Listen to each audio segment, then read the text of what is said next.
మీరు ఏ సంఘాలకైతే వెళతారో ఆ సంఘంలో ఉన్న సేవకులకి ఇవ్వండి. షూటు బూట్లు వేసుకున్నారు, ఆ సేవకులకి ఇద్దాం. కొంచెం ఘనంగా ఉంటున్నారు, వాళ్ళకి ఇద్దాం. పర్లే, మీ సేవకుడికి ఇవ్వండి. రాత్రి మగళ్ళు తన ఎద మీద ఒక యాజకుడు గనక తన ఎద మీద 12 గోత్రకర్తలు రాళ్ళు పెట్టుకుని భరించినట్టుగా మీ యొక్క భారాలన్నీ రాత్రి మగళ్ళు ప్రార్థనలో మోస్తూ మీకోసం, మీ కుటుంబాల కోసం రాత్రి మగళ్ళు కన్నీరు కారుస్తున్నాడు కదా సేవకుడు.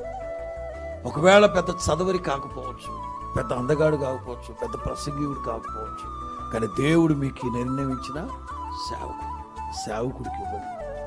సేవకుడికి ఇచ్చి గణపరచండి. ఒకవేళ ఆ సేవకుడు మీ పేర్లు చెప్పకపోవచ్చు, మీకు దుప్పట్లు కప్పకపోవచ్చు, మీకు సన్మానాలు చేయకపోవచ్చు, కానీ ధవళ సింహాసనం ఎదుట నిలబడ్డప్పుడు మీ అందరి పరలోకంలో అందరి ఎదుట నా ప్రభు మిమ్మల్ని గణపరిచి ప్రతిఫలం మీకు